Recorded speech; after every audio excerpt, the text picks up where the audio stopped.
Our journey began under the amber glow of Ernakulam Junction.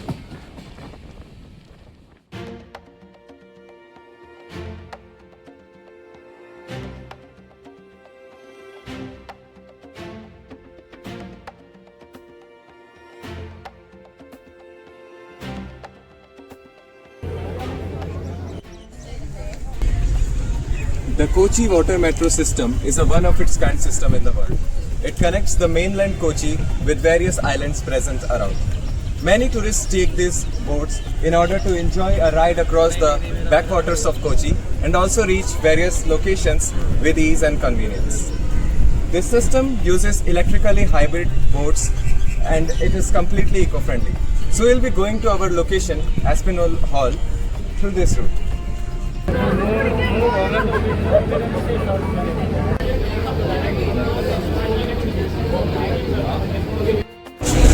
So guys, now we are inside the water metro.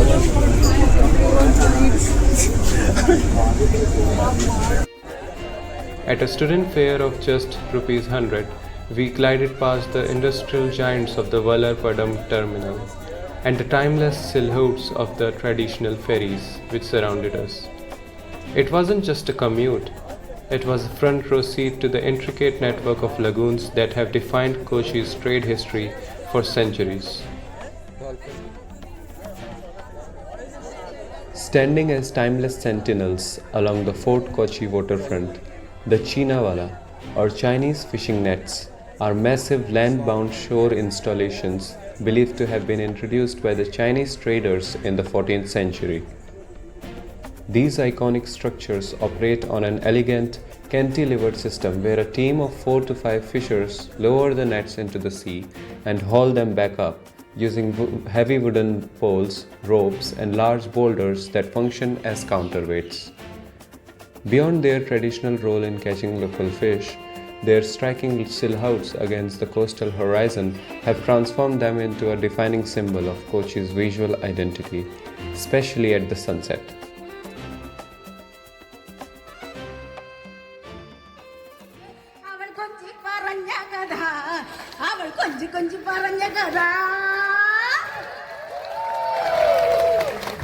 This is Kali. The first venue we visited in the Biennale was only about 5 minutes away from the place where our ferries left us.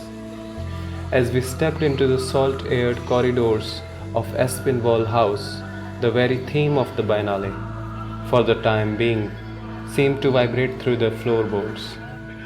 To be here is to accept that everything, art, memory, and even the city itself, is in a state of transit. Time doesn't flow linearly in these warehouses.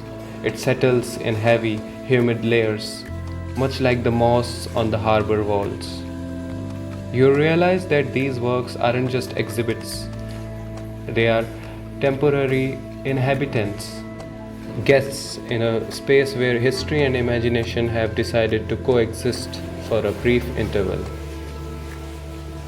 We are simply witnesses to this residency of ideas, catching glimpses of stories that refuse to be forgotten, even as the tides of the Arabian Sea continue their relentless, rhythmic erosion outside the windows. The curatorial vision of Nikhil Chopra and HH Art Spaces unfolded through a series of deeply personal and visceral encounters.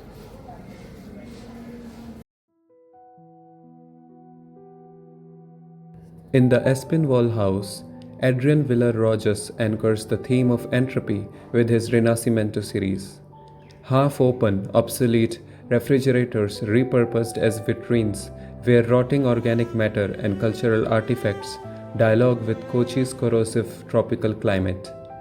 Nearby, in the choir godown, R.B. Shajit's massive 50-foot painting, Wiping Out, offers a staggering meditation on the disappearing areca plantations of Malabar, turning ecological erasure into a monumental, multi-sensory landscape.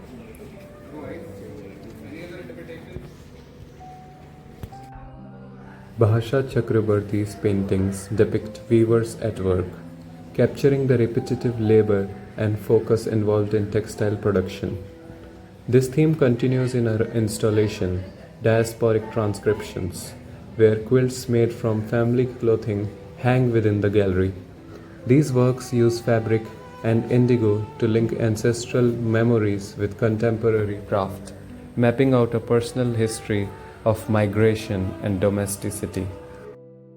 Smitha M. Babu's Pakalam project archives the coir making traditions of her native Kollam.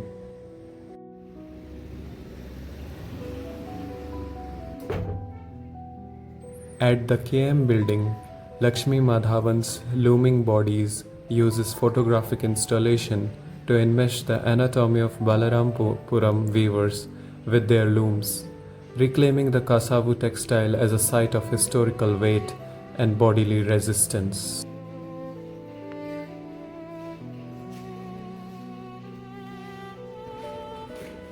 SMS Hall holds posthumous tribute to Gieve Patel, featuring his seminal Off Leamington Road, capturing the vulnerabilities and small mercies of city life.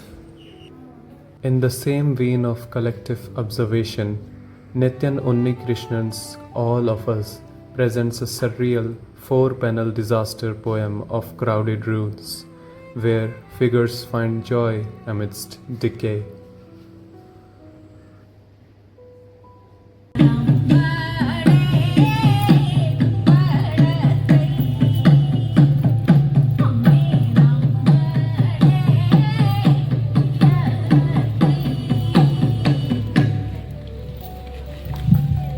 The Kochi Muziris Biennale was more than a visual display. It was a living atmosphere of creativity and humanity. Paintings, massive installations, and soundscapes felt woven into the city's fabric, offering so much to observe that the time seemed to slow down.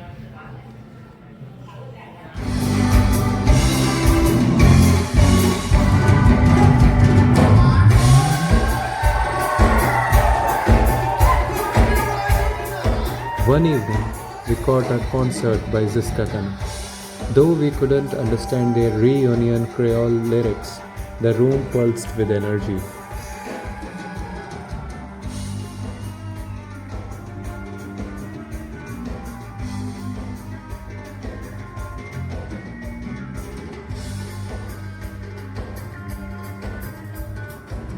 Everyone was clapping and dancing, moving by a universal rhythm that bypassed language.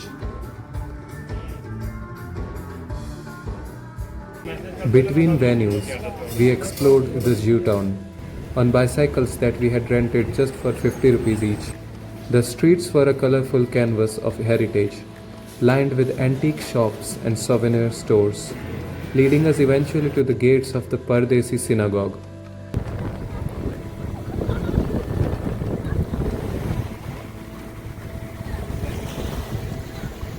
We spent part of the evening at the coast, looking out toward the distant, almost still mechanical figures of the Vallarpadam port. Our eyes traced the canal's horizon where the carrier ships slowly disappeared. The weather was cool and windy. The sunset split the sky into warm hues, painting the clouds with lights.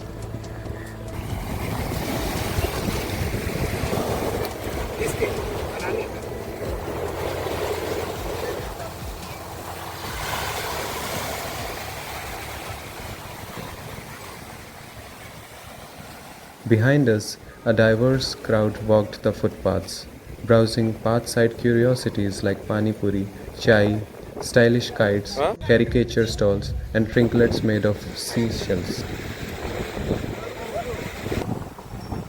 As darkness grew, the waves began to climb high up the shore, slapping against the rocks where we sat. The distant port lights became tiny dots of bright color, mesmerizing against the blue-black canvas of the waving waters. By the time we made our return to the High Court Junction on the water metro, it had already begun to rain. This felt like a palpable epilogue to our journey. The chaos, harmony, and the beauty of the nightly rain reminded us of the whole Biennale experience.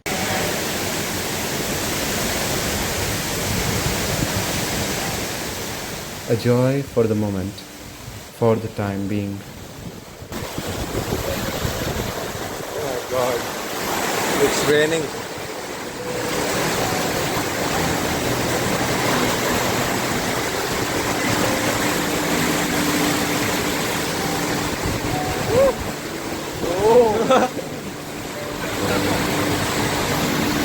क्या मौसम है भाई।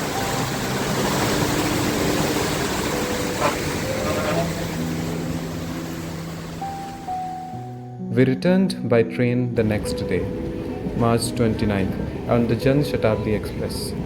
We were physically exhausted but mentally enriched, filled with a strange seed within, an urge to create, to voice the hidden intricacies of the world, and to etch a story of our existence, of reflection and of belonging. It was a call to create before the dusk ends, for the time being.